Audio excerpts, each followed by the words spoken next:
Using landscape fabric was the absolute best thing that we've ever done in our garden. Now, it's a little bit of a controversial topic here in the YouTube world because there's loads of people making YouTube videos about landscape fabric being the worst thing you could ever do in your garden.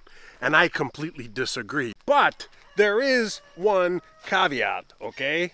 And that's that we need to separate landscaping around your house, you know, like floral garden beds, landscaping designs and things like that, versus what we're doing here, which is kind of building the ultimate vegetable garden for our homestead. Now, I probably wouldn't even recommend using any kind of landscape fabric in a landscape design, but I totally recommend using it when you're building and designing your own vegetable garden. Once you go black, you never go back, you know what I mean? Now, in today's episode, I'm going to break it off into a few different chapters, okay? I'm going to talk a little bit about the different types of landscape fabric, the type that we use here at the farm, and then I'm going to switch it over to the pros and cons of using the landscape fabric.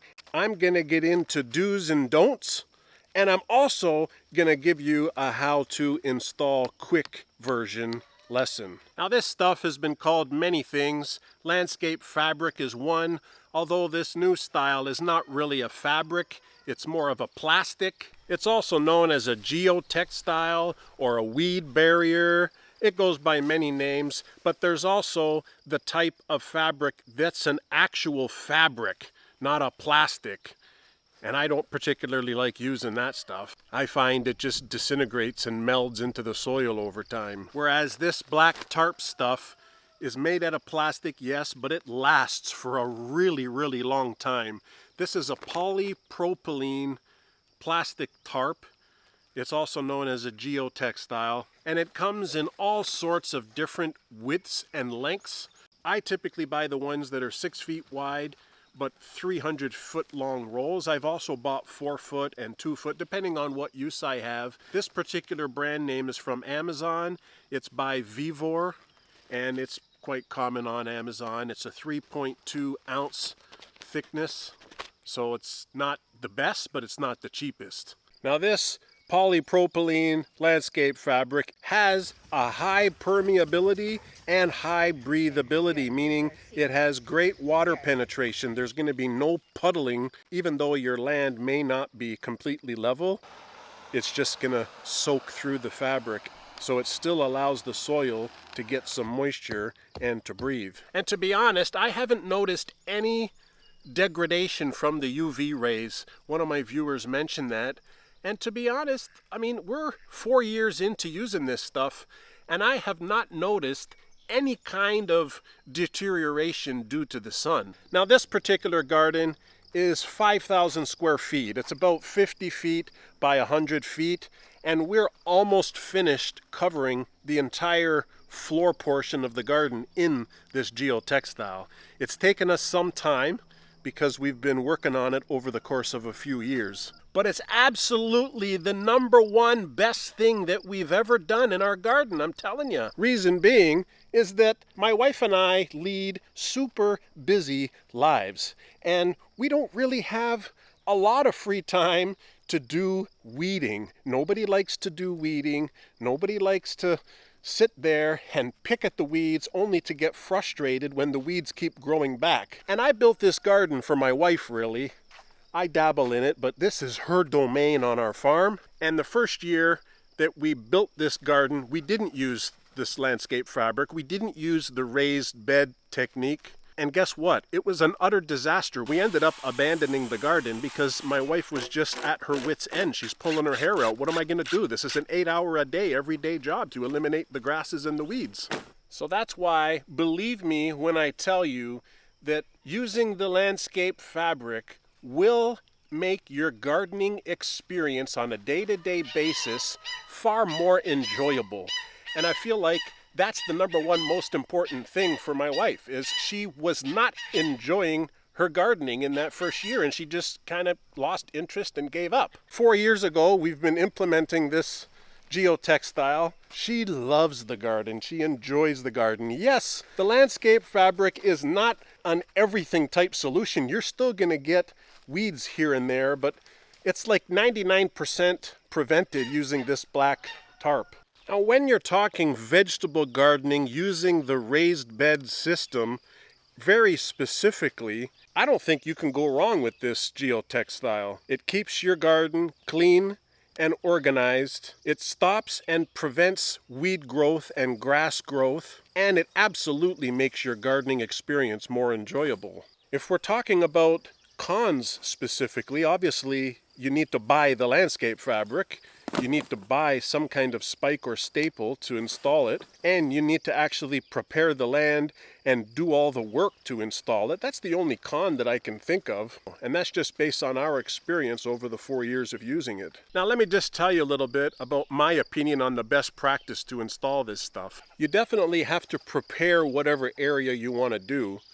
Now, I don't believe that you actually have to dig up all the grasses and weeds and then lay the fabric. I've installed this fabric right over the grass. What I did is I give it a quick mow or a weed whack, and then I just lay it right on top. And it pretty much snuffs out the grasses and the weeds by itself anyhow. Now you'll notice on the roll it has these green lines. And I guess they put them every 12 inches. And that is to make it easier for you to cut. It just has a guide, you can easily cut it.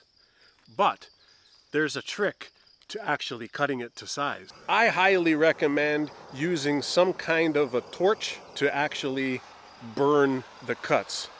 Because it is a polypropylene plastic, if you cut it with the scissors over a few months, it will in fact start to fray. When I first started installing this stuff, it did in fact fray because I was cutting it wrong with scissors. And as you can see, it's frayed, and I basically want to redo those sections over again.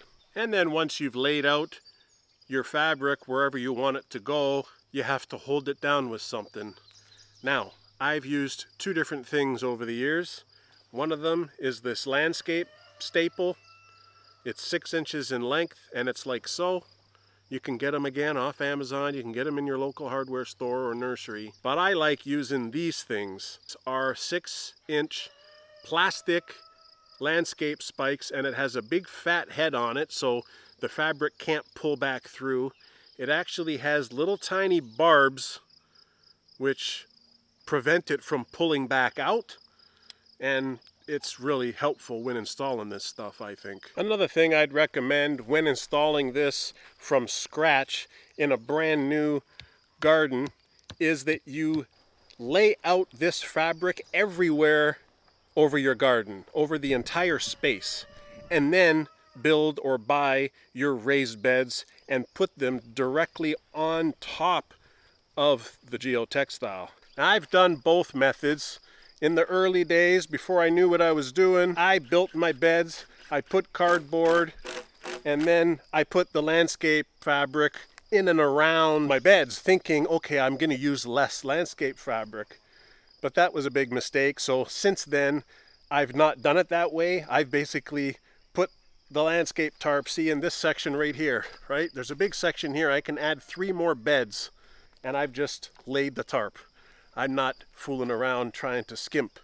It's so much easier that way, and you get the overlap, and it's much, much neater, and you don't get little gaps. So this is an example of a bed that I installed, and I put the landscape fabric afterwards, and now look, there's a couple of inches here. Looks horrible, and it does get a little bit of weeds. If you're buying a decent quality, I like that Viver brand, it doesn't shrink. It's not really an issue. You just put it down. You don't have to make it super tight, but you just lay it down nice with just a tiny little bit of play, and it'll tighten up under the sun. Now let's get into the big one, the do's and the don'ts. And let's start with the do's. Do burn to cut the fabric. Use some kind of a torch. It's so much easier to cut it using heat. Definitely use spikes or staples to hold it down. Do allow for shrinkage, and do put weights on the edges using some kind of sandbags or rocks because if you get some big gusty winds, it may in fact pull your landscape staples right out. And make sure you do in fact lay all your fabric and add your beds on top of the fabric. Definitely do not cut with a knife or scissors. As I mentioned, it's going to be a disaster for you because the tarp will fray over time. Don't install it too tight. You want to have a little bit of play for the sun to tighten up your fabric. And don't build your beds first and then lay the fabric. That's no good. And the absolute number one, don't ever lay any kind of material on top of your landscape fabric. In my opinion, it's the absolute worst thing you could ever do while you're using this geotextile. Now let me get into that in a little bit more detail. I get a lot of questions on my channel about the landscape fabric. I get a lot of recommendations that this landscape fabric is going to make the soil too hot and you want to have mulch or gravel or some kind of wood chips on top of this geotextile to keep it cool and to make it aesthetically pleasing. Now I myself, personally, I like the look of the black. I think it looks amazing. And I think when you look at it from the aerial view down, like when I get my drone up in the air, it looks so cool and organized.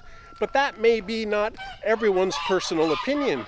And you might want to have this feeling of, man, I wish I could cover my landscape fabric with mulch or wood chips. Now, towards the end of the winter, we had a serious ice storm, and I have a bunch of piles of wood chips all over the property.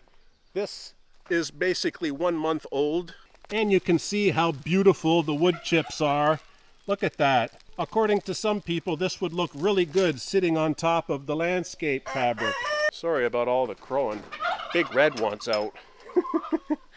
Okay, Red, come on out, guys.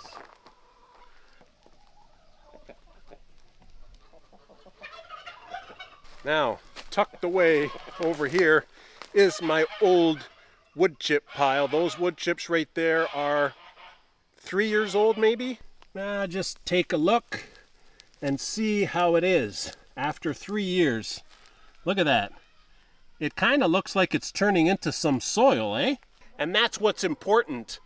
Wood chips or any kind of mulch is kind of the first step in producing your own compostable soil. Now let me show you very specifically the difference between not covering your landscape fabric with mulch and covering your landscape fabric with mulch. We finished this last year. We covered this whole area with a landscape fabric. This was a big sumac patch. And you know how sumac grows. It grows by root rhizomes and it just spreads like crazy. I just finished my little miniature vineyard, so it's got the landscape fabric. Next, I'm going to be working on some trellis system for our raspberries because look, they're doing amazing. One of the reasons why they're doing amazing is because what do you notice here? You noticed that there are 0 weeds. None. No weeds at all, baby. Now the flip side of that is this area. This is our blueberry patch. Check this out. I started covering this with wood chips. No, it's not completely covered because I've actually decided to remove the wood chips. But take a look around and tell me what you see growing in the wood chips. Now if you look very closely, you can see that there's a whole bunch of weeds growing in the landscape fabric, but it's important to note that it's not growing through the landscape fabric. It's just growing in the wood chips that we put down.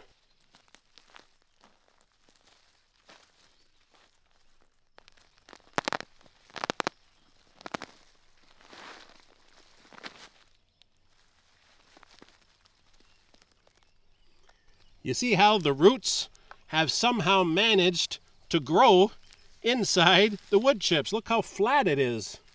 And it's growing on top of the weed barrier. You see, the weed barrier is doing its job. But the problem is the roots can grow inside this because this turns into soil, right?